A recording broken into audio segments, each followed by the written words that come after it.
Bien, vamos a dar inicio al evento de hoy. Muchas gracias a todos los que están conectados. Muchísimas gracias por su puntualidad.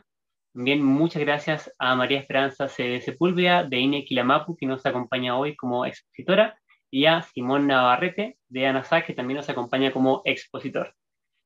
Yo me presento, soy Cristian Estrada, su anfitrión el día de hoy y uno de los 7 directores de la Red Chilena de Bioinsumos, desde donde hemos venido organizando estos webinars con un espíritu de educar sobre los beneficios del uso de los bioinsumos en el sector agrícola, directamente de la mano de experiencias de campo con personas que llevan muchos años recopilando esta información y experiencias, documentando y demostrando cuáles son los beneficios de integrar todas estas tecnologías que se basan en seres vivos o sus derivados.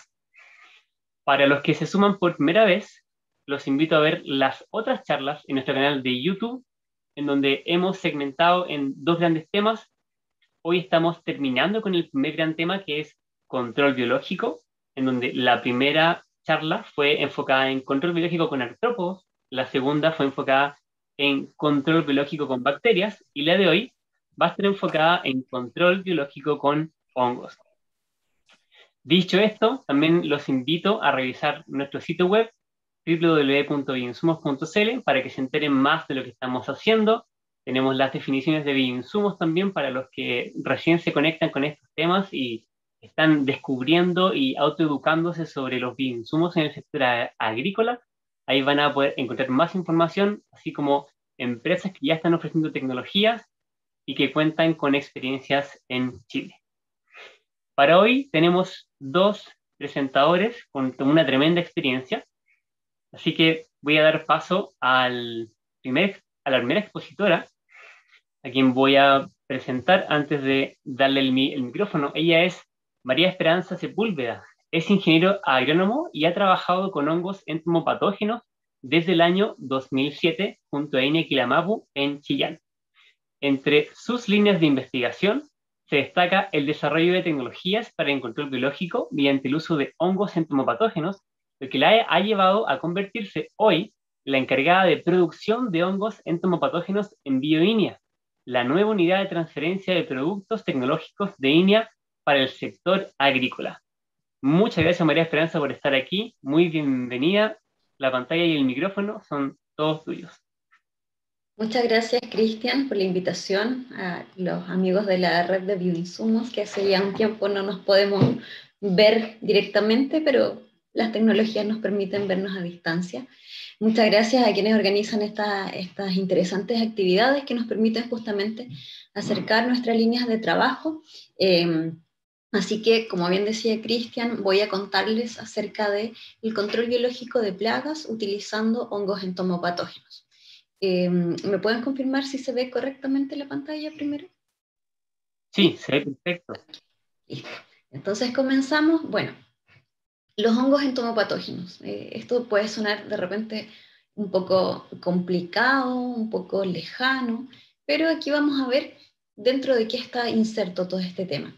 Hoy en día estamos preocupados, ¿cierto?, por poder desarrollar una agricultura más sustentable, una agricultura más amigable con el medio ambiente. Especialmente esta semana en que hemos sido testigos, ¿cierto?, de lamentables noticias respecto a nuestro planeta y la condición en la que nos encontramos ambientalmente. Entonces surge de manera urgente la necesidad de que podamos ir desarrollando esta agricultura más sustentable, que nos permita obtener producciones de forma que sean viables desde el punto de vista económico, desde el punto de vista social, que también se desarrollen en armonía con el ambiente y que no estemos comprometiendo las potencialidades presentes ni futuras del recurso suelo. Entonces, dentro del desarrollo de esta agricultura sustentable, se inserta el manejo integrado de plagas, que es básicamente poder controlar plagas y enfermedades utilizando estrategias de control que sean complementarias entre sí y donde encontramos, ¿cierto?, el control cultural, el genético, el control químico, el control físico y donde hemos profundizado en las últimas webinars, ¿cierto?, respecto al control biológico, ¿ya? Entonces, ¿a qué nos referimos cuando hablamos de control biológico? El control biológico es el uso de organismos vivos para el control de plagas. En esta estrategia tenemos que considerar que es amigable con el medio ambiente, también con los aplicadores y con los consumidores. O sea, va a ser una estrategia segura en su uso. Por tratarse de organismos vivos que tienen que llegar en tal condición para su aplicación o liberación en campo, tenemos que tener ciertos cuidados en la etapa de almacenaje, traslado y también aplicación. Cuando hablamos de control biológico, quizás los más conocidos, ¿cierto?, son los depredadores, así como también parasitoides. Y estos dos grupos están dentro del control macrobiológico de plagas, en donde tenemos insectos que se alimentan del insecto plaga, en el caso de los depredadores, ¿cierto?, o que pasan parte de su ciclo en el insecto plaga. Por otro lado, por otro lado, tenemos el control microbiológico de insectos, en donde podemos usar bacterias, nemátodos y hongos entomopatógenos. Estamos hablando de distintos microorganismos que nos van a permitir controlar especies consideradas plaga. Acá puse una imagen porque muchas veces nos cuesta visualizar si estos temas se están usando, cuál es la realidad de nuestro país. Seguramente esta lámina o alguna similar ya la han visto porque está extraída del registro o sea, del listado, perdón, de insumos autorizados para agricultura orgánica del SAC, en donde en el cuadro número 2 podemos encontrar 148 productos que están considerados como controladores biológicos. Y de ellos, un 26% corresponde a hongos entomopatógenos, también existen nemátodos y otros microorganismos, así como también depredadores y parasitoides. Entonces tenemos más de 100 productos que están en nuestro país que podemos utilizar para el control de plagas y para el control de enfermedades, y dentro de los que se encuentran los hongos entomopatógenos. ¿De qué se trata? ¿Qué son los hongos entomopatógenos? Bueno, son microorganismos que tienen la capacidad de enfermar insectos. Si nos vamos al origen de esta palabra entomopatógeno, entomo hace referencia a insecto y patógeno es un agente que provoca enfermedad. Entonces, en términos muy sencillos, hongos entomopatógenos son hongos que enferman insectos. Y esta característica es la que nos permite hoy en día usarlos como insecticidas microbianos o micoinsecticidas, ¿ya? Su historia no es nueva.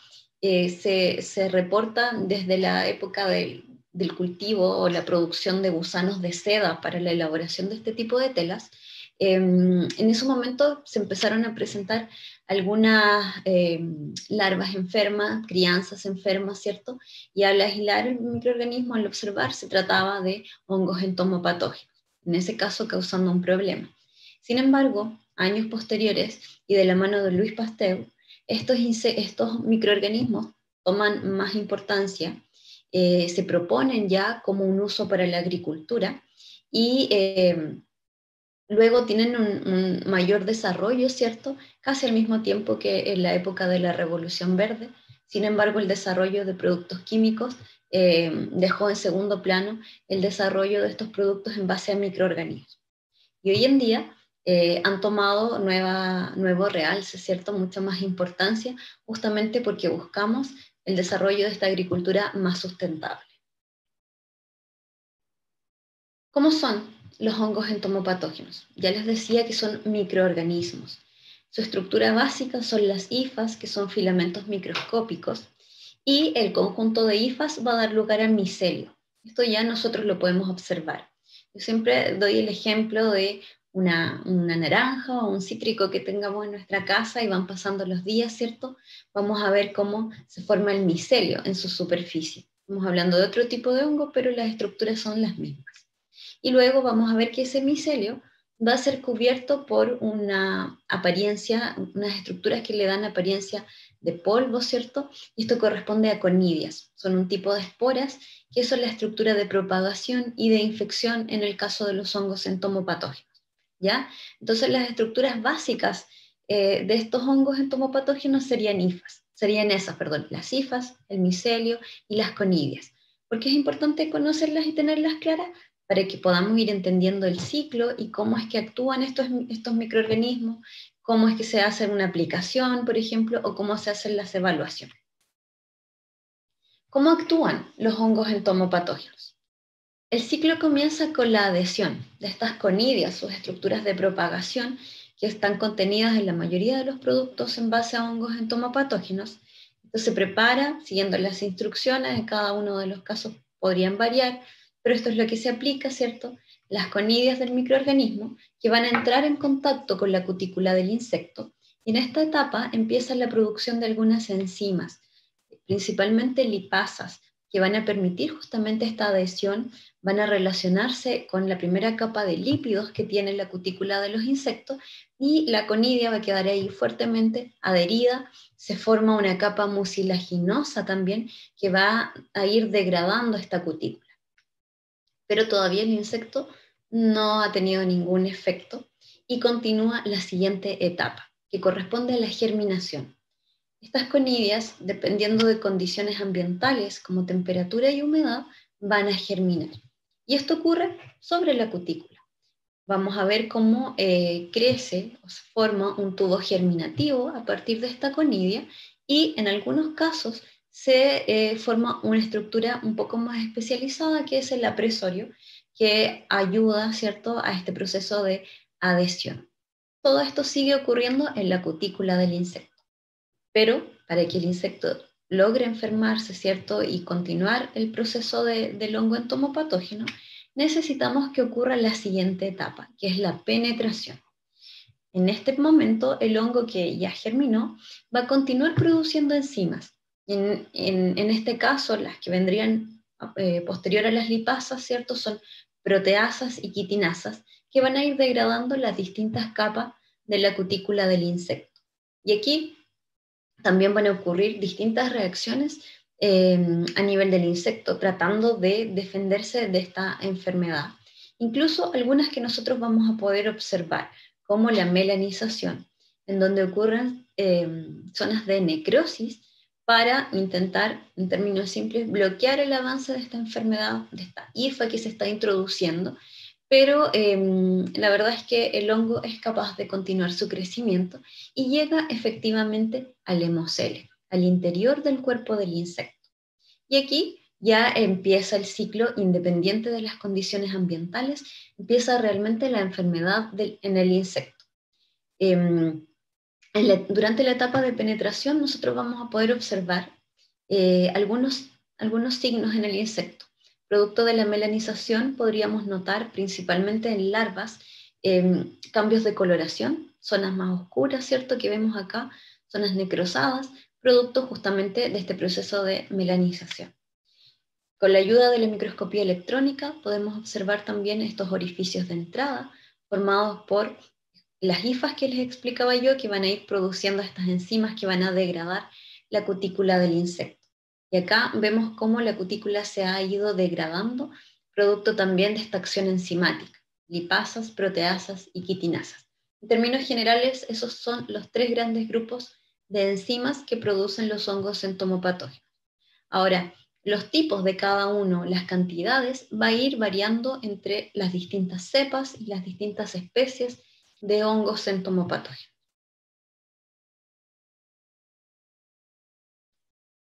Una vez que el hongo está dentro del cuerpo del insecto, empieza el proceso de multiplicación y liberación de toxinas. El hongo va invadiendo distintos tejidos del insecto, empieza a colonizar todas las estructuras posibles y empieza, como parte del metabolismo secundario, a liberar distintas toxinas. También va a depender de la especie cuáles son esas toxinas. En el caso de Metarrhizium, las principales son las destruxinas. En el caso de Boveria, las principales podrían ser las bovericinas. Entonces ahí vamos nosotros también a seguir observando algunos síntomas en este insecto enfermo.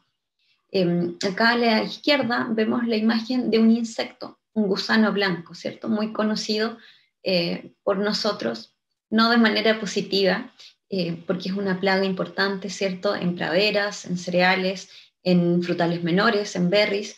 Y este insecto acá lo tenemos en un estado sano.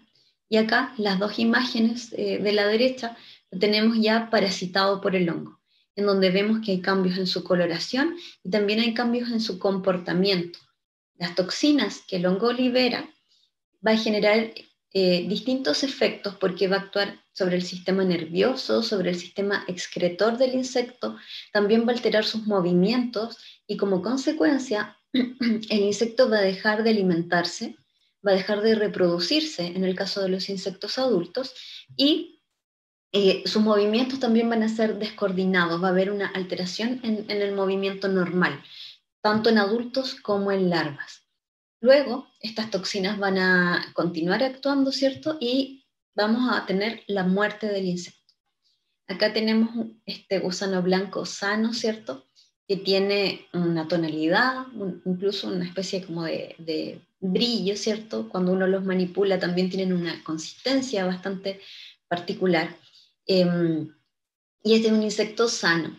Cuando nosotros aplicamos el hongo entomopatógeno, vamos a ver primero que está un poco más opaco, vemos cambios de color y vemos esta alteración que les decía yo en su comportamiento. Cuando ocurre la muerte del insecto, lo que vamos a poder observar es que en el caso de las larvas especialmente es más notorio. La larva queda opaca y se momifica. Tanto insectos en estado adulto como larvario quedan momificados. Y esto ocurre porque el microorganismo entomopatógeno, en este caso el hongo, es capaz de inhibir el crecimiento de otros microorganismos, asegurando su sustrato. Entonces, lo único que vamos a tener acá es crecimiento del entomopatógeno que nosotros aplicamos. Y en esta etapa también el hongo va a terminar de colonizar todos los tejidos que están en el interior del insecto para poder continuar con su ciclo. Nosotros la principal diferencia que vamos a poder observar son estas larvas endurecidas, momificadas, mantienen su forma, no hay grandes cambios de coloración, no hay ningún olor distinto en el insecto porque, como les decía, el hongo es capaz de inhibir incluso el crecimiento de bacterias. Luego, este proceso continúa y ahora el hongo debe atravesar la cutícula esta vez hacia el exterior. Primero tuvo que ingresar, ¿cierto? Y vimos que atravesaba la cutícula hacia el interior del insecto. Ahora, cuando ya está muerto, tiene que atravesar la cutícula hacia el exterior y lo va a hacer principalmente por aberturas naturales, como los espiráculos, ¿cierto? Y ahí va a continuar este crecimiento, van a ir saliendo las hifas, la larva se va a cubrir de micelio del hongo, exceptuando en algunos casos algunas estructuras con mayor contenido de quitina, como la cabeza y las patas. En el caso de los insectos adultos, que el contenido de la cutícula está con mayor contenido de quitina, vamos a ver esta formación de micelio en los espacios intersegmentales, en las uniones de los distintos segmentos del cuerpo del insecto. Si las condiciones ambientales son adecuadas, este micelio va a dar lugar nuevamente a conidias, igual que lo que ustedes aplicaron, ¿ya? Este insecto va a estar cubierto por las conidias del hongo. Ahora, insisto, esto depende de las condiciones ambientales y también de los manejos que nosotros hagamos. Muchas veces en campo uno alcanza a observar hasta esta etapa, donde el insecto está cubierto de micelio.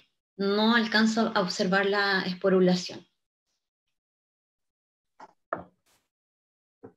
Eventualmente, si nuestro manejo y nuestras prácticas culturales, así como también las condiciones ambientales, lo permiten, este micelio va a poder formar esporas nuevamente y podría el hongo diseminarse y repetir el ciclo.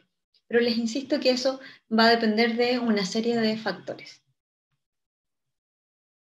Y acá tenemos un resumen, ¿cierto? Desde la conidia que nosotros aplicamos van a continuar todos los procesos hasta volver a observar la formación de micelio y, en el mejor de los casos, de conidias sobre este insecto parásito. ¿Cuánto dura el ciclo? También eso depende de las condiciones de aplicación, del momento del año, del estado del insecto, de la especie que vamos a estar controlando. Me rascado.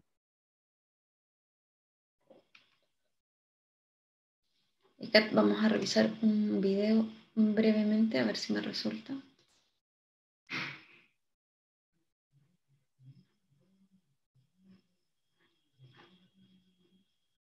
Ya, no resulta en un video de una animación, pero no, parece que no va a resultar, pero de todas maneras lo pueden buscar después ustedes en internet, está disponible, es básicamente una animación del ciclo que les acabo de mostrar. Ahí parece que sí. Los vamos a dejar sin audio solamente para poder revisar este proceso de aplicación, ¿cierto? Que también las condiciones de aplicación van a depender de la plaga, el estadio, la especie agrícola en la que nos encontramos, pero lo que buscamos es que ocurra este contacto entre las conidias y el insecto, para que la conidia pueda germinar, romper la cutícula a nivel microscópico y comenzar con su crecimiento y producción de toxinas, que son las que finalmente van a provocar la muerte de este insecto. Y como les decía, en el caso de los insectos adultos, vamos a poder observar el proceso final solamente en los espacios intersegmentales.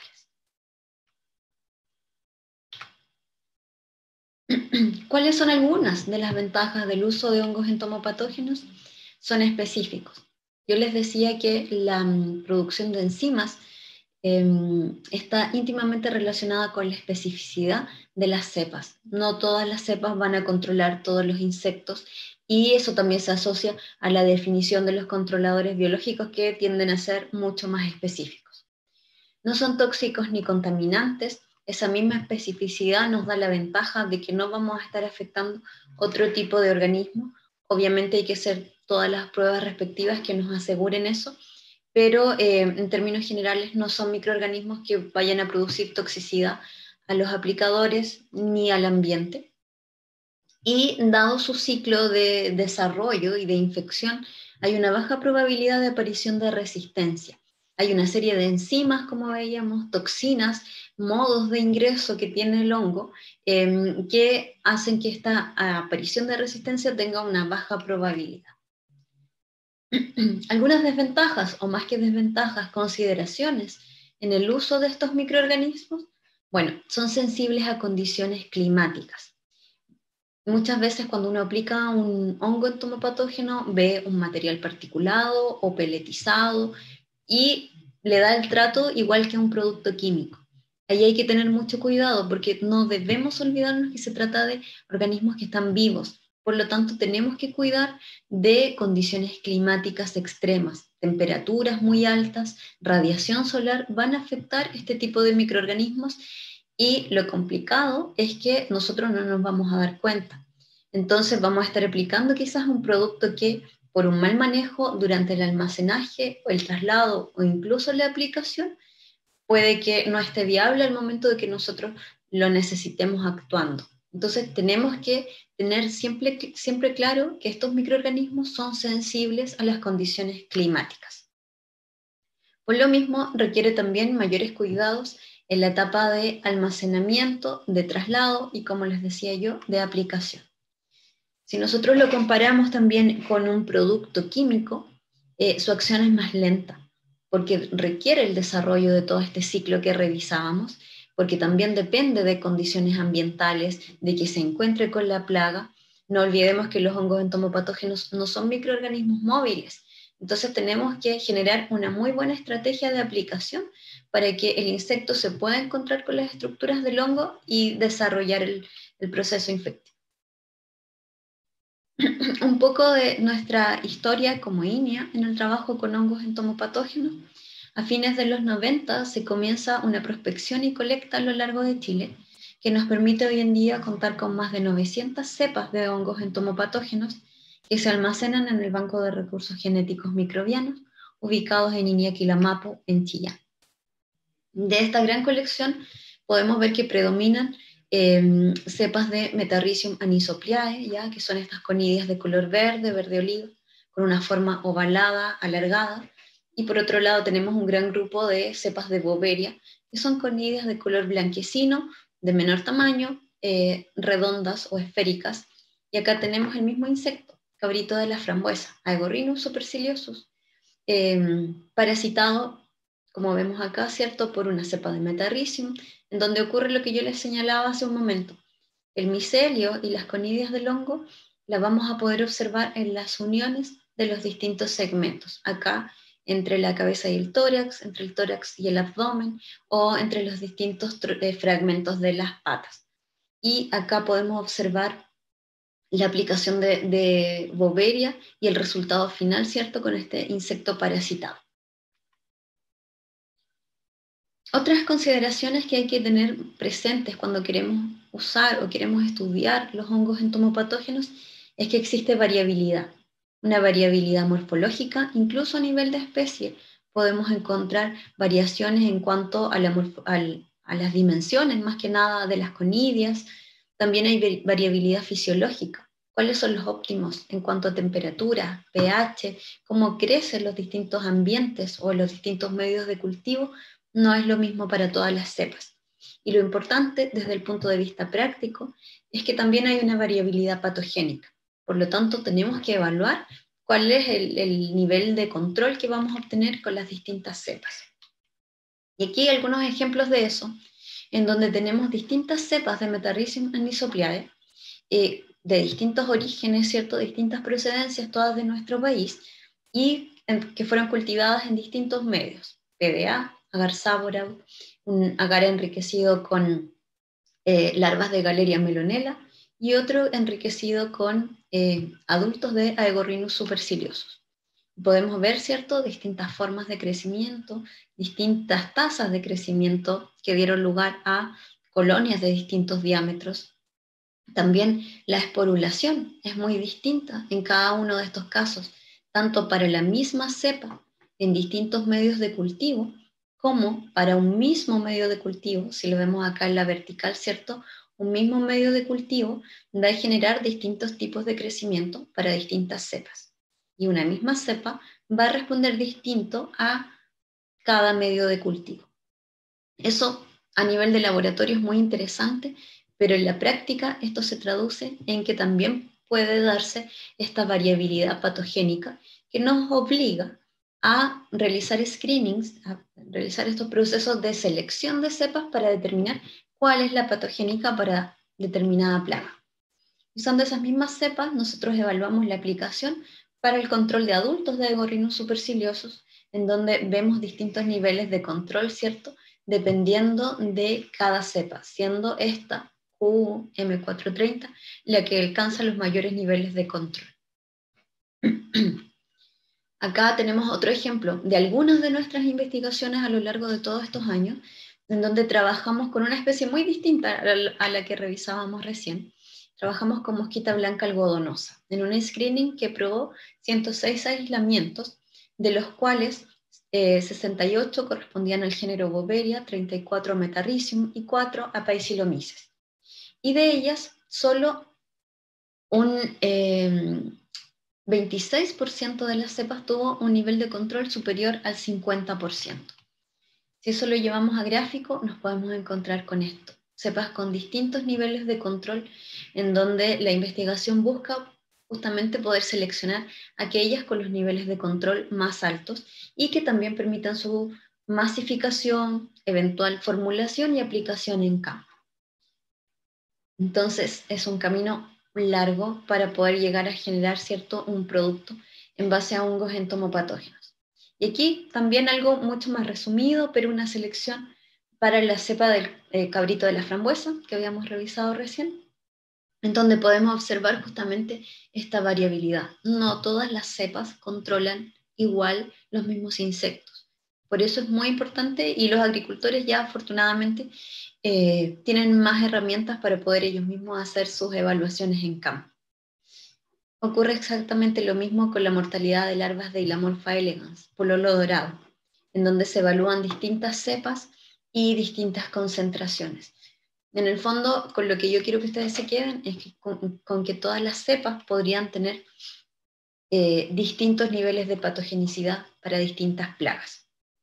Y ya para ir finalizando, solamente una lámina para contarles un poco más de nuestro trabajo, que ya pasó de la investigación, ¿cierto?, hacia el desarrollo de algunos productos como parte de nuestra área de transferencia de tecnología, justamente para dejar estos conocimientos a la mano de los productores y que pueda ser aplicado en campo.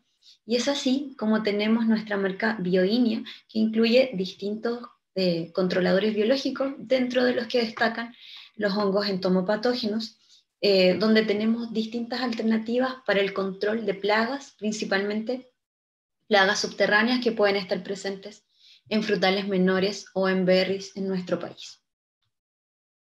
Muchas gracias por la atención. Muchísimas gracias a ti por compartir toda esta información muy, muy, muy lúdica. Para los que se han sumado durante la presentación, acaba de exponer María Esperanza Sepúlveda, encargada de producción de hongos entomopatógenos en BioINEA desde Chillán. Y yo soy su anfitrión, Cristian Estrada, uno de los 7 directores de la red chilena de bioinsumo. Aprovecho de hacer un paréntesis súper interesante ahora que estamos hablando de hongos, porque hay un documental en Netflix que les recomiendo muchísimo, que se llama Hongos Fantásticos, en donde dentro de toda la diversidad de hongos maravillosa que existe, hay un pedazo que se trata sobre los hongos entomopatógenos. Y también les cuento sobre una iniciativa de la Fundación Fungi en Chile, que está llevando el concepto de el uso de los hongos a un plano más amplio del lenguaje, desde la iniciativa de reemplazar el uso de flora y fauna por flora, fauna y funga, y animales y plantas por animales, hongos y plantas, reconociendo y valorizando a los hongos como parte importante de la naturaleza en nuestro planeta. A continuación, los voy a dejar con nuestro segundo invitado, tremendo expositor también, a quien paso a presentar. Él es Simón Navarrete, es ingeniero agrónomo con maestría en sanidad vegetal y un diploma en biología molecular y biotecnología. Se ha enfocado en fitopatología y luego de varias experiencias en el ámbito de investigación y desarrollo técnico, hoy es el jefe de investigación y desarrollo en la línea de fungicidas y biofungicidas en ANASAC. Bienvenido, Simón, muchas gracias por estar aquí. La pantalla y el micrófono son tuyos. Bueno, muchas gracias por la presentación, muchas gracias también por la invitación. Y bueno, y agradezco también a María Esperanza por dar efectivamente darnos una pincelada de todo el mundo que es estos hongos entomopatógenos.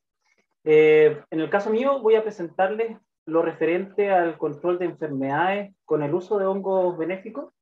Y por eso, bueno, vamos a hacer una introducción, ¿no es cierto?, referente a lo importante que considero que justamente esta línea de productos, ¿no es cierto?, que está tomando relevancia a nivel mundial, y cómo va a ser, según estas proyecciones mundiales, cómo va a ser el mundo agrícola, ¿no es cierto?, en donde ya los agroquímicos van a pasar, de hecho hay unos gráficos que indican por ahí por el 2050, 2060, donde efectivamente los biopesticidas van a tomar incluso potencialmente mayor relevancia que los agroquímicos de síntesis. Y si se fijan en este gráfico que justamente plantea esta empresa que hace estudios de mercado a largo plazo, es que no necesariamente va a crecer el área orgánico propiamente tal de manera exponencial, sino más bien el uso, ¿no es cierto?, de estos biopesticidas en conjunto con agroquímicos o fitosanitarios, como queramos llamarlo, en un sentido de poder optimizar los momentos de uso, ¿no es cierto?, de agroquímicos, y también optimizar el uso de biopesticidas pensando en justamente lograr llegar a mercados de destino, llegar con fruta sana, pero también reduciendo, ¿no es cierto?, todos los problemas que pudiese tener el uso intensivo, ¿no es cierto?, de fitosanitarios. Entonces, yo creo que lo primero es justamente hacer una referencia de qué es lo importante en el manejo de enfermedades. Y justamente el tema del manejo integrado es lo más indicado, ¿no es cierto? Y es lo que hemos ido trabajando a través del tiempo, especialmente en Chile y todos los países que nos están acompañando hoy día, varios de Venezuela, Perú, Colombia. Un saludo a todos ellos también. En este sentido, lo importante es primero tener a consideración que para el manejo de enfermedades eficientes, los manejos culturales es lo primordial, es la base, ¿no es cierto?, del buen control. Y es por esto también, y lo voy a linkear inmediatamente con el uso, ¿no es cierto?, de bioinsumos. Muchas veces pretendemos, ¿no es cierto?, hacer un control de enfermedades y nos damos cuenta que no hemos hecho un buen manejo de la canopia, no hemos hecho un buen manejo de la planta en sí, y por lo tanto, o de los inóculos, y por lo tanto esperamos muy buenos resultados, pero en realidad es muy difícil, si es que no llegamos con el producto, ¿no es cierto?, donde tenemos que llegar, si es que no hay la ventilación adecuada, si es que la planta no está en condiciones justamente para poder entonces defenderse. Y esto está linkeado con el segundo punto, que es la nutrición y bioestimulación. Es decir, todo lo que tenga que ver con manejo de enfermedades es una pirámide, ¿no es cierto?, de trabajo que hay que hacer, que culmina con los trabajos de fitosanitarios, de síntesis química y con el uso de bioinsumos. Estos dos puntos han sido la base, ¿no es cierto?, de los trabajos actuales y cada vez más fuertemente estos fitosanitarios de cero residuos, que pueden ser, en algunos casos, ¿no es cierto?, de origen bacteriano, biológico, o bien extractos vegetales, o también lo que estamos denominando como bioracionales, que engloba probablemente ahí la red chilena tenemos, están justamente desarrollando estos conceptos, pero engloba, ¿no es cierto?, todo un concepto de productos que son finalmente cero residuos y que van en la línea de lo que necesitamos como industria. ¿Cuáles podrían ser algunos problemas de estos productos o desventajas de estos productos biológicos en base a hongos particularmente? Vamos viendo que habitualmente se considera una eficacia moderada y variable. Vamos a ver que hay varios factores ambientales, factores que pueden influir justamente en la eficacia de estos productos. Y eficacia moderada claramente cuando los comparamos con productos de síntesis química. Ahora bien, cuando hay niveles de, por decir así, niveles de presión de enfermedad baja, habitualmente la eficacia son bastante altas las de biológicos. Es decir, si nosotros logramos mantener una población disminuida de los patógenos, o una población, o un manejo equilibrado, más holístico de los cultivos, probablemente la eficacia de estos productos justamente se va a disparar. Muchas veces se consideran las velocidades de acciones lentas, justamente porque tienen que ver con colonizaciones, con productos de antibióticos, y muchas veces no letales. Es decir, muchas veces los bioinsumos no es el objetivo final matar al organismo, sino que bien competir por nicho nutricio, competir ecológicamente, desplazamiento ecológico, y por lo tanto siempre, o gran parte de las veces, estamos observando que las poblaciones no desaparecen del patógeno y por lo tanto muchas veces desincentiva el uso cuando son puntos críticos, por ejemplo, de llegada a mercado o a destino con cero pudriciones o lesiones del cultivo. Vamos a ver este tema de los productos sensibles a factores abióticos y el tema de la incompatibilidad con algunos fitosanitarios. Justamente muchos de estos hongos pueden ser incompatibles con el uso con fungicidas específicamente, o bien con incluso otros fitosanitarios, incluso fertilizantes foliares o insecticidas, sorprendentemente. Tienen que ver también con las formulaciones. Muchas de las formulaciones contemplan ¿no es cierto?, conservantes y preservantes del fungicida, en este caso, o del insecticida, que muchas veces tienen efecto también sobre estos microorganismos. La estabilidad de almacenamiento limitada, eso es relativo. Vamos a ver que en el caso de hongos puede ser solucionado a través de formulaciones eficientes, formulaciones que contemplen justamente que permitan alcanzar un año o más incluso de almacenaje.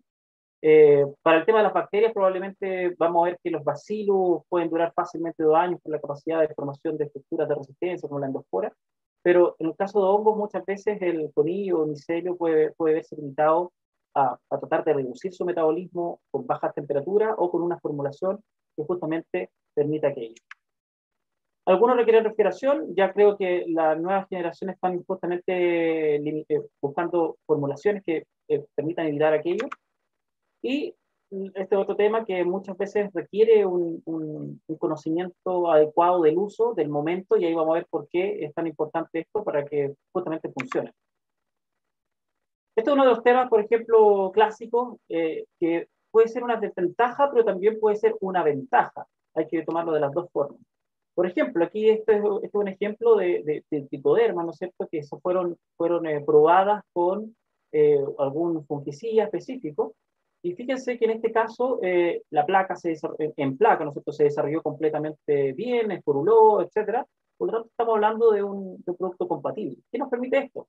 Probablemente incluso mezclarlo en estanques, ¿no es cierto?, y aplicarlo y obtener los beneficios de tener, por un lado, un biocontrolador y por otro lado, un producto de síntesis. Ahora bien, podemos irnos al otro lado, efectivamente, donde observamos, ¿no es cierto?, incompatibilidad, observamos crecimiento reducido, observamos menos exploración, y efectivamente eso implica que tenemos que o posicionarlo de manera distinta, distanciarlo de alguna forma, o incluso, ¿no es cierto?, considerar algún tipo de protección. Pero, como digo, no es una desventaja propiamente tal, sino más bien hay que saber utilizarlo, los momentos precisos. Ahora bien, hay algunos organismos que están casi adaptados a sobrevivir a algunas condiciones extremas. Por ejemplo, estas son algunas levaduras que soportan de manera natural, por ejemplo, este fungicida. Fíjense que cada uno de estos es una aislado de este microorganismo, y el valor rojo implica resistencia, versus el azul que indica sensibilidad. Por ejemplo, en este caso, este activo, un triazol, efectivamente mata a la levura, mientras que este otro casi no le hacen nada. Por lo tanto, es probable que este microorganismo pueda ser utilizado casi en mezcla, o bien muy cercano a estos fungicidas y no tener ningún problema. Es tan importante la compatibilidad justamente pensando en esto que les decía yo, que es ya no solamente pensar en lo orgánico, sino que en lo convencional con estos productos incorporados dentro de la estrategia. Bueno, ¿qué ventajas tienen? Y tienen muchas, pero vamos a resumirlas, ¿no es cierto?, en algunos puntos. Modo de acción distinta, vamos a ver que en general tiene modo de acción múltiple, por lo tanto la posibilidad de resistencia es bastante limitada, eso está linkeado con un punto posterior. Esto hace que obviamente sea complementario a la estrategia de fitosanitario, o de manera individual también buscar momentos precisos donde otros químicos no pueden funcionar. Son compatibles con otros agentes de biocontrol. Esto es la generalidad. Obviamente pueden haber algunas diferencias. Efectivamente hay algunos microorganismos que pueden generar algunos problemas en el desarrollo de algunos de otros agentes de control, pero básicamente, o la gran mayoría, no ocurre aquello. ¿Ya? Lo otro es que es apto para la producción orgánica o convencional, o convencional diría yo, por lo tanto nos permite integrarlo fácilmente a las estrategias de control. Como les decía yo, no se ha reportado pérdida de sensibilidad por estos modos de acción bastante amplios. En general no reportan peligro para el hombre o el medio ambiente, eso en general también, porque muchas veces estos microorganismos pueden eventualmente, ¿no es cierto?, en personas que están con el sistema inmune deprimido, pueden generar algunos problemas, pero en general eso no ocurre porque uno de los puntos de selección, juntamente de muchos de estos organismos, es que no crezcan sobre los 37 grados. Eso es un punto crítico, debido a que muchos de ellos podrían efectivamente ser colonizadores de las mucosas respiratorias en algunos casos. Eso es un punto crítico. Bueno, no generan residuos, eso es muy importante para las aplicaciones de pre-cosecha y los mercados destinos. Y linkeado con lo anterior también, carencia de reingresos cortos, es decir, al momento de aplicarlo y en la cosecha, son periodos habitualmente cortos, de casi de menos de un día muchas veces, o de reingresos también que son de 4 horas o nada, o al secado. Vamos viendo entonces algunos puntos importantes, justamente linkeado con lo anterior. ¿Qué tenemos de ventaja? Bueno, que puede colonizar estructuras, ¿no es cierto?, que son habitualmente reservorios de inóculos y que habitualmente los fungicidas de síntesis no logran colonizar, no logran controlar de manera eficiente. Tricodermas y otros microorganismos, Ulocladium, por ejemplo, pueden controlar eficientemente estos restos y finalmente evitar que se desarrolle el inóculo, por ejemplo, aquí de botritis, en el caso de vides. O bien colonizar y biocontrolar estructuras de resistencia que quedan en el suelo, que quedan esperando, ¿no es cierto?, nueva temporada y nuevos hospederos para poder infectarlos. Amioforas, ósforas, esclerosis. Hay algunos productos que justamente buscan eso, buscan el control en momentos donde los fungicidas de síntesis no son útiles.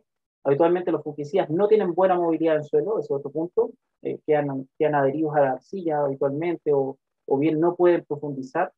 Y en el caso de los biocontroladores, justamente lo contrario, pueden colonizar, tienen el tiempo, muchos de ellos son organismos de suelo que están adaptados a las condiciones de suelo, y eso obviamente es beneficioso.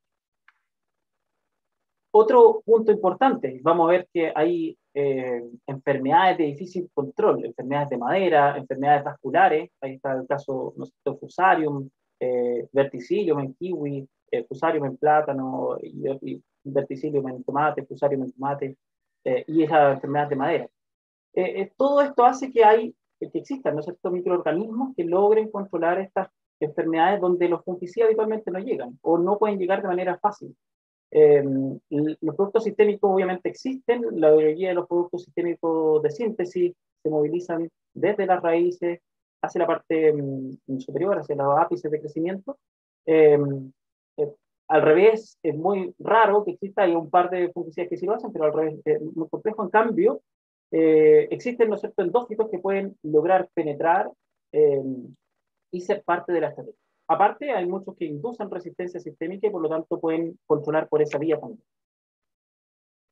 Lo otro interesante es que, justamente relacionado con lo anterior, muchos de los productos de síntesis generan resistencia. Estos son algunos ensayos que en algún momento desarrollamos en el laboratorio, donde observamos cepas sensibles a ciertos fungicidas, donde efectivamente concentraciones crecientes eliminan el crecimiento micelial. Fíjense que ya un aislado resistente a esa misma concentración crece perfectamente. ¿Qué implica esto? Que buscamos, ¿no es cierto?, alternativas que tengan un modo de acción distinto y que permitan controlar estas cepas que se pueden empezar a escapar. Es sumamente importante, sobre todo en sistemas agronómicos donde la capacidad de rotación de activos es bastante limitada o donde las aplicaciones son mínimas. Entonces vamos viendo algunos temas ya más específicos. Lo primero, este cuadro que ustedes van a ver ahí, muchos nombres, son géneros, ¿no es cierto?, de hongos, que me pareció bastante interesante ver cuál es el rey de número de especies por género donde efectivamente se pueden utilizar para el biocontrol. Fíjense que Tricoderma, que aparece en la izquierda aquí, justamente, es el que tiene 25 especies reportadas para el biocontrol. Y hay varias otras que incluso ustedes les van a sonar raras, ¿no es cierto?, algunos penicillos, aspergillus y fusarium que pueden ser patogénicos, ¿no es cierto?, pero que efectivamente hay cepas y especies específicas que obviamente tienen una acción contraria, el biocontrol. Muchas levaduras están tomando relevancia, las levaduras, Cándida, Pichia, esta Methylmophoia, Saccharomyces incluso, que pueden elicitar y generar biocontrol a través de aquello. Clonostaquis, muy interesante para el control de hongos de madera, por ejemplo. Ampelomyces quisqualis, que es una de las especies para el control de ovidio específico. Orobacium pullulans, por ejemplo, para el control de enfermedades foliares. Justamente Parapodosferia, que es lo mismo que Coniotinum, es un biocontrolador específico de esteatotinia, de hecho hay productos comerciales en base a aquello. Bionectria, controladores. Entonces, si se fijan, hay una serie de organismos que podemos ocupar y muchos de ellos pueden llamarnos la atención. Y aquí viene el siguiente punto, que hace referencia a esto. Lo voy a colocar como más lúdico, ¿no es cierto? Pero lo que quiero hacer referencia con esto es algo que también mencionó María Esperanza, es decir, una misma especie, pero distintas razas, ¿no es cierto? Lo mismo ocurre con los microorganismos. Una misma especie, un Tricoderma como género, e incluso un Tricoderma harzianum, por ejemplo, perfectamente puede ser ¿no es cierto?, un pastor alemán en cuanto al biocontrol, o otra que perfectamente no tiene esa capacidad. Entonces, no hay que hacer comparaciones por etiqueta, y eso es muy importante. Muchas veces caemos entonces en el número, ¿no es cierto?, el número matemático de la cepa, por un lado. Otra cosa es de repente caer en que son iguales, ¿no es cierto?, y por lo tanto validan el producto. La verdad es que hay que hacer estudios, especie específica, cepa específica y producto específico, porque mucho tiene que ver con la formulación también. Vamos a ver también temas importantes, que es justamente esto de los puntos a considerar dentro de los microorganismos. Temperaturas extremas, humedades relativas extremas, alta radiación UV, escasez de nutrientes, pH, es todo lo que tienen que enfrentar estos organismos, ¿no es cierto?, frente a las aplicaciones foliares. Muchos de ellos no están completamente adaptados a esto. Es decir, fíjense que muchos de los organismos estamos, ¿no es cierto?, sacándolos de un ambiente, algunas ojalá endófitos, otros son del suelo, y los estamos posicionando a combatir, a pelear, a buscar un nicho en condiciones completamente adversas. Por lo tanto, la selección, el número de ensayos, la validación en campo es muy, muy importante. Y obviamente seleccionar también, hay que buscar momentos también que nos permitan justamente reducir daño, ¿no es cierto?, que nos pueden generar estos puntos en nuestros productos. Referencia a lo anterior. Esto es un ejemplo, esto es un paper, lógicamente, pero lo que muestra es la influencia de la temperatura versus la concentración creciente de tricoderma, cómo controla, ¿no es cierto?, la asimilación conial de botrytis. ¿Qué se observa aquí? Que bueno, relativamente baja temperatura, a pesar de que nosotros incrementamos la concentración de tricoderma, fíjense que eh, eh, no hay un control en la asimilación conial de botrytis. En cambio, cuando nosotros aumentamos la concentración, fíjense que aumentamos la concentración y aumentamos la temperatura, efectivamente logramos controlar. Eso hay que considerarlo también para los momentos de uso, para la concentración de los formulados también, porque finalmente nosotros estamos haciendo un control biológico inundativo, donde estamos posicionando una cantidad importante de microorganismos y donde obviamente eso influye en la sobrevivencia, colonización y desplazamiento del mismo. Creo que esto es una buena resumen, ¿no es cierto?, de los puntos donde hay acción directa de biocontrol, metabolitos antimicrobiales, enzimas hidrolíticas, acción sobre el quorum sensing, muy interesante para el control bacteriano, por ejemplo, competiciones por nutrientes y espacio, sideróforo, y algunos que son indirectos, que actúan principalmente en la planta, así como los factores de adaptación que tienen que relación con lo primero, es decir, cómo estos microorganismos logran, ¿no es cierto?, superar estos factores de estrés, ¿no es cierto?, UV, hídrico, etc. Vamos a ver también que dentro de esto que estábamos hablando, voy a hacer algunos ejemplos, ¿no es cierto?, aquí con el clásico tricoderma. Habitualmente hay productos que son volátiles, productos que difunden a través del medio y que los podemos observar como estos, donde tenemos, ¿no es cierto?, botrytis creciendo, fíjense ahí, y cuando lo presentamos frente a un tricoderma, que efectivamente, fíjense que en este caso, esto era un crecimiento a baja temperatura, por lo tanto, el desafío era justamente ver si es que lograban colonizarlo. Lo que observamos acá eran compuestos difusibles, que fíjense cómo frenó el crecimiento de botrytis. Eso es uno de los puntos importantes, porque una vez que frena el crecimiento, le permite, ¿no es cierto?, al tricoderma poder avanzar y colonizar también ese nicho y eventualmente generar micoparasitismo. Respecto a la colonización de espacio y nutrientes, me parece interesante mostrar este video, que es justamente un pequeño resumen de cómo algunos microorganismos, por ejemplo, este es un caso de una levadura, logra colonizar espacios, microfisuras, microheridas, y obviamente a través de aquello lograr evitar el desarrollo de otros microorganismos. Esto es una levadura que crece bastante rápido, fíjense, desarrollándose ahí y sella este espacio. Es un sellador biológico de microfisuras, microheridas, y por lo tanto compite por el espacio. Otros, como tricoderma, estos también son fotos interesantes donde muestra primero el efecto Poiting, donde estos tricodermas enrollan, ¿no es cierto?, al fitopatógeno, y una vez que lo enrolla, logra generar a través de sus enzimas, ¿no es cierto?, degradar la pared del hongo y penetrar y finalmente parasitar, alimentarse. Habitualmente estos son procesos que demoran, que no son rápidos. El primer proceso básicamente es competencia, pero, por ejemplo, en escleróceos o en restos vegetales, este es un proceso que toma su tiempo y que perfectamente puede ser una alternativa. De hecho, ahí planteo, por ejemplo, algunos de los casos donde se observan estos efectos. Han existido casos, no sé, en Venturia, en esclerotinia, en botrytis, donde efectivamente esto es un hecho. Otros compuestos pueden ser volátiles, muy interesantes, por ejemplo, para tratamientos de suelo o para tratamientos en lugares confinados. Por ejemplo, cuando nos imaginamos un racimo de uva, al interior del racimo se genera un microclima y finalmente todo esto que a nivel higroscópico estamos generando volátiles, perfectamente podemos generar este biocontrol.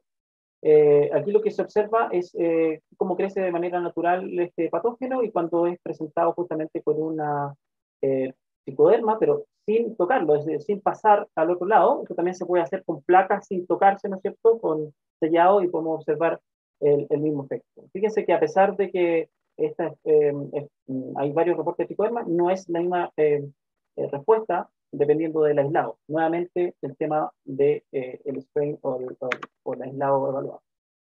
Otro punto importante es la generación de biofilm. Muchas de las levaduras generan esto, algunas bacterias también lo hacen, y finalmente son exopolisacáridos y algunos compuestos que evitan, ¿no es cierto?, la interacción con otros patógenos, una manera de protección, un escudo protector, que también los protege de las condiciones de secación, por ejemplo, y finalmente también los protege de otros fitosanitarios. Por lo tanto, muchas veces tiene que ver con el soportar condiciones o ser compatible, va por este lado también. Hay otros puntos que son interesantes que no todos los microorganismos lo pueden hacer, que es la generación de sideróforos, que son estos compuestos quelantes de hierro, que finalmente lo que hacen es acaparar de alguna forma el hierro que está presente a nivel de la filósfera, también ocurre a nivel de suelo. A nivel de la filósfera es muy crítico la cantidad de hierro, habitualmente no es abundante, y por lo tanto todos pelean por este metal, porque participa de los procesos redox. Fíjense que aquí lo que muestra es básicamente que cuando hay presencia de hierro, los patógenos pueden desarrollarse su patogénesis de manera natural, normal, pero cuando no lo hay, les cuesta un poquito más o prácticamente no lo hacen. Es decir, si tenemos microorganismos que justamente quiten el hierro a los patógenos, logramos también un efecto de biocontrol. Otro punto importante es la generación de la resistencia inducida por algunos microorganismos, casos importantes de tricoderma, por ejemplo, donde observamos principalmente aplicaciones en las raíces. A nivel de suelo, habitualmente responde mucho mejor que cuando es foliar, a pesar de que también lo puede hacer. Pero a nivel de suelo, muchas veces esta interacción que ocurre con la raíz, estas pseudoinfecciones que ocurren, la planta lo detecta como si fuese justamente una pseudoinfección y desencadena mecanismos de respuesta foliar sistémica que se traducen en esto, o sea, un control versus uno que justamente es el tricoderma en raíz y que a nivel foliar tenemos mucho menos incidencia, en este caso de botitis que fue aplicada, ¿no? Entonces, terminando, un poco y haciendo como un ejemplo, ¿no es cierto?, lo de arándano, donde tenemos una serie de posibles patógenos que están afectando, donde botitis probablemente es importante, y donde puntos de infección son bastante críticos, como la floración, o como la precosecha, desde pinta precosecha. Vamos a ver que lo que podemos hacer aquí es cómo posicionamos algunos de estos productos. Y bueno, y una de las visiones es la convencional, ¿no es cierto?, donde podemos aplicar una serie de fungicidas. Fíjense que habitualmente en arándano en Chile se aplican entre 3 a 4 aplicaciones en flor, y en pinta de 3 a 4 también, o incluso menos, dependiendo de la zona, lugar, etc. Pero lógicamente nos pone un desafío, ¿no es cierto?, de poder reducir el número de activos o poder hacer una rotación efectiva. Muchas veces no tenemos tantos productos para hacer rotación. Otra opción es justamente reducir este número de activos buscando momentos donde los biofungicidas nos puedan aportar, donde colonicen restos florales, donde efectivamente puedan ser un aporte colonizando temprano o efectivamente al término, donde no nos aporten residuos y efectivamente logremos colonizar y proteger también la post cosecha. O bueno, es donde aquí también la estrategia orgánica puede ser posible, ¿no es cierto?, donde todos los biofungicidas pueden ser posicionados. Y aquí es muy importante saber qué biofungicida ocupar. Es decir, cada uno tiene su potencialidad, cada uno tiene su nicho. Muchos se pueden aplicar vía suelo, colonizando suelo, ayudando a la planta a crear mecanismos de defensa, a generar una masa de raíces sana, ¿no es cierto?, y activa. Por otro lado, otros que colonizan eficientemente restos florales, y otros cultivos y otros microorganismos que colonizan eficientemente frutas, como algunas legumbres, por ejemplo. Entonces, este es el desafío, bueno, hacer una estrategia lo más amigable con el medio ambiente, que logremos llegar a los mercados, que finalmente sea integrada, que creo que es la mejor solución para justamente cumplir con toda la empresa. Así que muchas gracias y bueno, ahora nos vamos a las preguntas. Muchas gracias. Muchísimas gracias a ti por esta tremenda presentación. Acaban de escuchar a Simón Navarrete, jefe de I+D en la línea de fungicidas y biofungicidas de ANASAC. Esta sería la sexta presentación enfocada en control biológico, en donde hemos estado pasando por artrópodos, hongos y hoy bacterias. Para los que se vienen sumando a este mundo de los bioinsumos y el manejo de plagas usando bioinsumos, les hago un resumen de estos 3 temas que terminan hoy, y es que el uso de bioinsumos con mucha probabilidad no van a generar ningún tipo de resistencia en la plaga objetivo, en contraste con el uso de químicos para controlar plagas que con alta probabilidad van a generar resistencia en algún momento. Pero La gran diferencia es que para usar correctamente un bioinsumo hay que integrar mucho conocimiento de contexto para condicionar un buen funcionamiento, en contraste con una ventana un poco más amplia de aplicación en el caso de los químicos. Vamos a pasar a la ronda de preguntas que están muy interesantes por ahí en el chat. María Esperanza ya comenzó a responder algunas. Voy a comenzar desde las primeras, agradeciendo a Alex que se conecta desde Venezuela. Y ahí María Esperanza ya hizo un vínculo. Hay una pregunta para María Esperanza en particular, que la dejó en el chat, pero para que puedas comentarlo, que es, ¿han hecho pruebas de las cepas seleccionadas para burritos y su efecto sobre diversos controladores biológicos presentes por cultivo que afectan a burritos? También aquellos para mosquitas blancas y chanchitos blancos sobre sus controladores biológicos. ¿Algo que compartir ahí con el público, María Esperanza? Sí, primero agradecer la pregunta porque está muy, muy interesante, al igual que las demás que fueron escribiendo. Bueno, cuando uno busca una cepa patogénica, y esto aplica para el control de enfermedades, cualquier trabajo con microorganismos, uno no solo busca que controle el organismo objetivo, en este caso una plaga, sino que también buscamos que se pueda masificar, ¿cierto? Que justamente sea inocuo para otros organismos. Estamos dentro del control biológico, entonces eso es sumamente importante. Entonces, existen esas pruebas hacia enemigos naturales de distintas plagas y también hacia polinizadores. Lo importante aquí es que las cepas no sean patogénicas, no exista toxicidad aguda ni crónica, y de hecho esos son algunos de los requisitos también cuando queremos registrar un plaguicida microbiano, porque claramente no queremos dañar otros organismos, solamente el insecto objetivo. Recuerden que estamos insertos en este concepto de agricultura sustentable, manejo integrado, en donde se hace un uso mucho más racional, como bien decías tú, donde se aplican mucho más conocimientos. Tenemos que conocer, como lo hemos estado haciendo hoy día, el controlador, pero también tenemos que conocer el problema al cual nos estamos enfrentando y todos los otros organismos que podrían estar involucrados. Así es que efectivamente esas pruebas existen.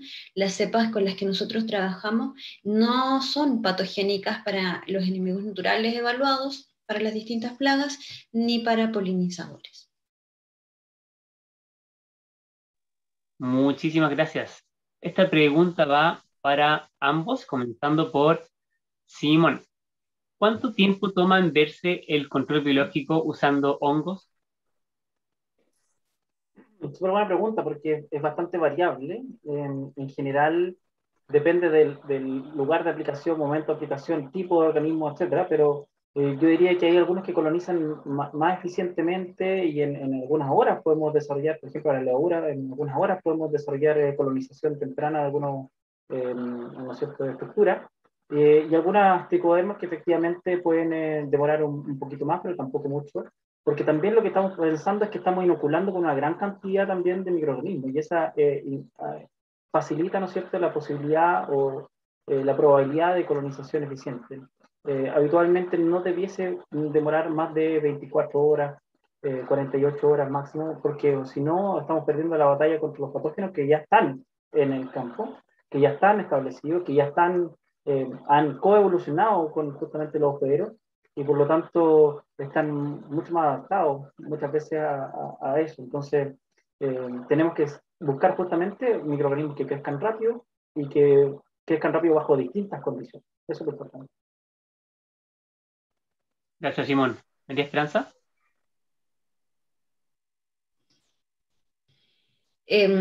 Sí, voy a copiar un poco esa pregunta, la respuesta de Simón, porque depende efectivamente. En el caso de los hongos entomopatógenos, depende de la plaga, hacia dónde hicimos la aplicación, si era una plaga foliar, si era una plaga subterránea, la época del año, las condiciones. Hemos tenido aplicaciones hacia el suelo para el control, por ejemplo, de gusanos blancos, en donde netamente por un tema de temperatura el tiempo puede pasar incluso a varias semanas, versus aplicaciones foliares, por ejemplo, para el control de chanchito blanco, en donde nosotros necesitamos que el contacto y la germinación sea en horas. Entonces, la verdad es que es una respuesta que puede tener, una pregunta que puede tener muchas respuestas dependiendo de la situación específica, el contexto y el ambiente, la biología, etc.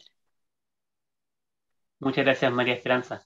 Ok, otra pregunta que también es fuertemente orientada al contexto, pero se las dejo porque de seguro que se repite en varias personas que están interiorizándose en estos temas.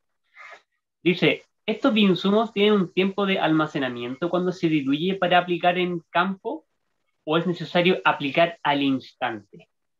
Partiendo por, al revés, María Esperanza y después Simón.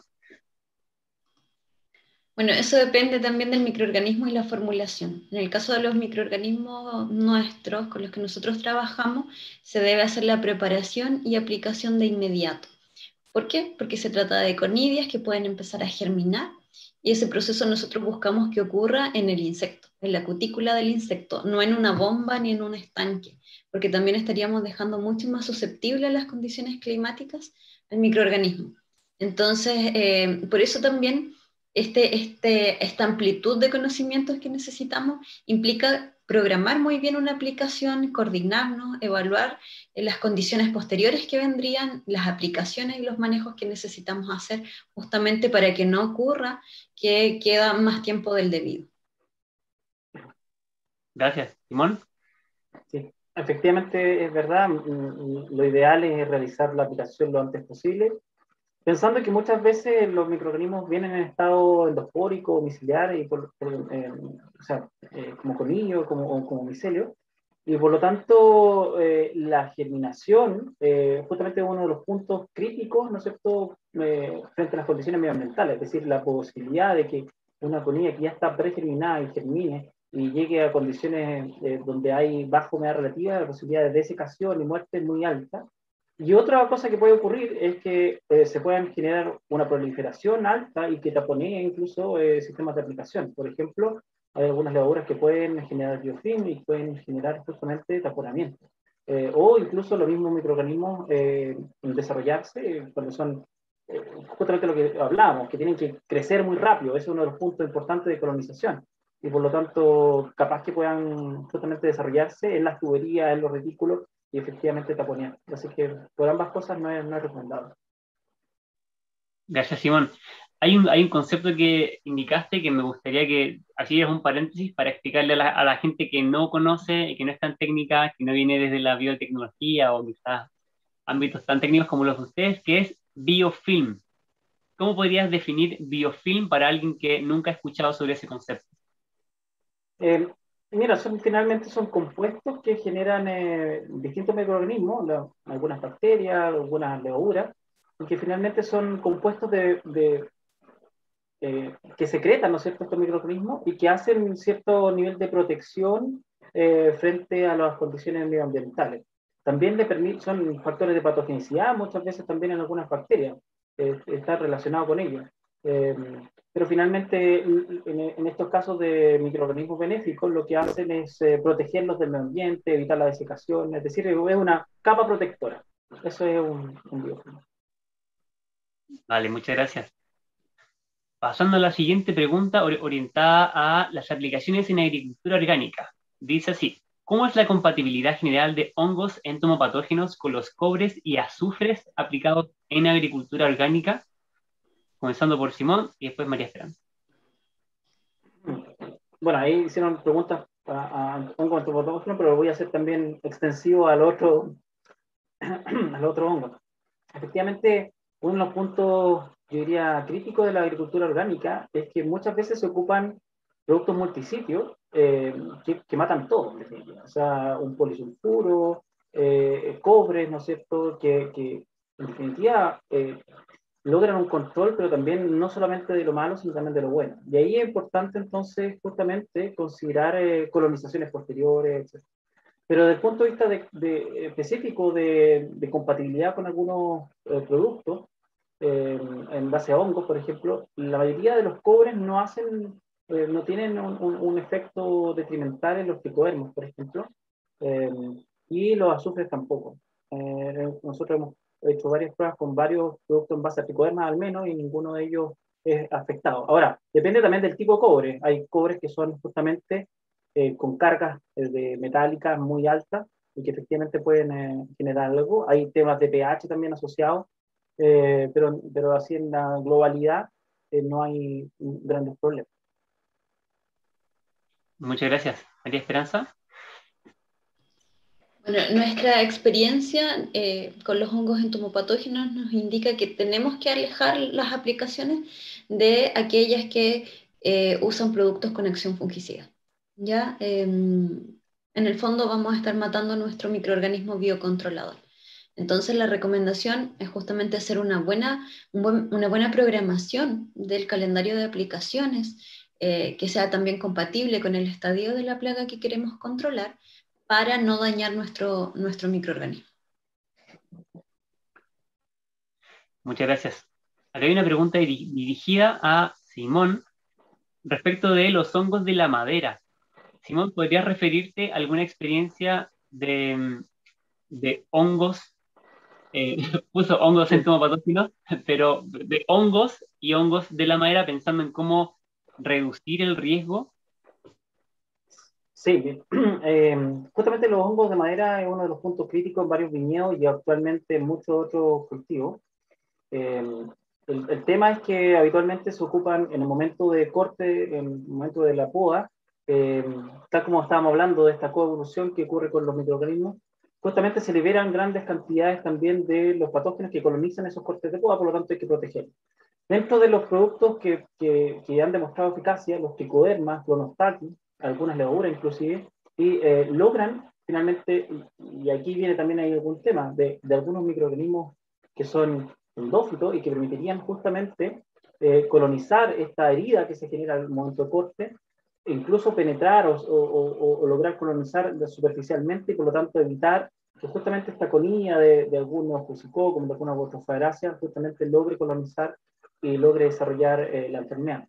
Por lo tanto, por ahí va el tema. Está demostrado a nivel mundial, hay varios estudios, hay productos comerciales que se venden en ese sentido y bueno, es una de las maneras de justamente controlar este problema que se incrementa año a año por varios factores.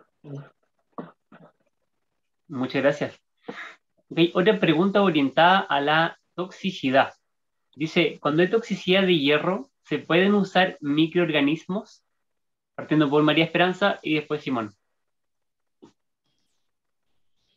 En nuestro caso no nos hemos enfrentado en esas situaciones, así que no sé si Simón tiene más antecedentes para responder correctamente. Sí, estoy pensando por qué no se podría, pero en general sí, o sea, el aporte de cualquier microorganismo al sistema siempre es un aporte, como digo yo. Por lo tanto, probablemente cuando hay problemas de desequilibrio, de fitotoxicidades, donde hay también problemas, al contrario, nutricionales que nos faltan, los microorganismos al contrario son un aporte finalmente. Entonces, creo que no diría por qué no ocuparse. Al contrario, puede ser beneficioso. Vale. Mira, acá hay una pregunta que también me imagino que se debe hacer mucha gente. ¿Existen recomendaciones de cepas diferentes y o diferentes dosis para chanchitos blancos aplicados en la región de Coquimbo o de Valparaíso versus la zona del Biobío, que son lugares con condiciones muy distintas? Partiendo por Simón, después por María Esperanza. Perdón, pero era para chanchito blanco, ¿no? Disculpa, me perdí. Sí, bueno, Creo que va para María Esperanza. Sí.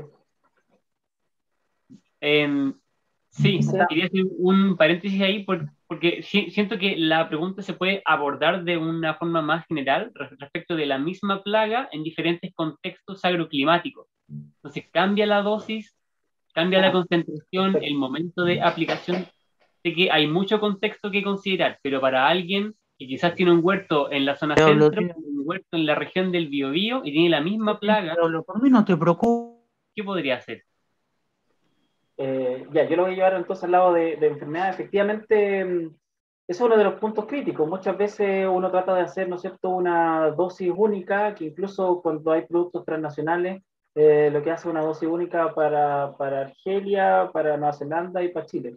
Entonces, ¿cuál es el punto? Que o el microorganismo y la formulación que uno hace logra superar todas esas variaciones, o bien uno logra o busca algo más local, algo que logre, ¿no es cierto?, desarrollarse bajo ciertas condiciones. Desde el punto de vista comercial es complicado justamente esta separación, ¿no es cierto?, porque si no tendríamos muchos productos, muchos consorcios, muchos productos individuales, y eso complica, pero claramente ya se está trabajando en este concepto de fitobioma, de conceptos más de nicho, donde nosotros estamos potenciando ciertas poblaciones específicas, de campos específicos, de lugares específicos, y probablemente quizás en el futuro tengamos esta cosa ya más local, incluso de algunos orgánicos ya lo hacen, biodinámicos también, que justamente promueven el desarrollo de microorganismos que son controladores desde su campo. Y obviamente eso tiene un beneficio adicional. Entonces, hasta el momento yo diría que lo que se hace es lo contrario, es buscar lo más amplio posible, que logre controlar todo, pero yo creo que hacia el futuro va a ser lo contrario. Gracias, Simón. ¿María Esperanza? En el caso específico de la pregunta con chanchitos blancos, la cepa es la misma. Nuestras cepas son cepas nativas que han sido colectadas en distintos agroclimas de nuestro país y evaluadas, ¿cierto? Pero en esta consulta en particular, ahí es muy importante el monitoreo, saber si realmente tenemos una sola especie de chanchito blanco o hay una mezcla de Pseudococcus y Planococcus, ¿cierto? Eso también va a ir variando. También, ¿en qué estamos? Estamos en vides, en otro tipo de frutales, ¿cierto? Frutales menores, en arándanos. ¿Dónde están los chanchitos blancos? Para poder ir definiendo justamente esta estrategia.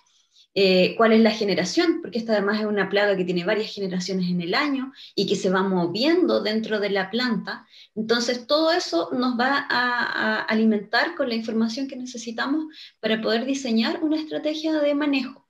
Lo que ocurre normalmente con los hongos entomopatógenos es que los productores lo aplican, en el caso de chanchito blanco, cerca de la cosecha, porque justamente no tienen problemas de carencia, entonces pueden aplicar y no hay periodos que tengan que esperar prolongados. Entonces, se hacen generalmente en ese momento, también se pueden hacer en otoño para reducir la emergencia de la primera generación en la primavera siguiente. Entonces, todo eso hay que ir evaluándolo.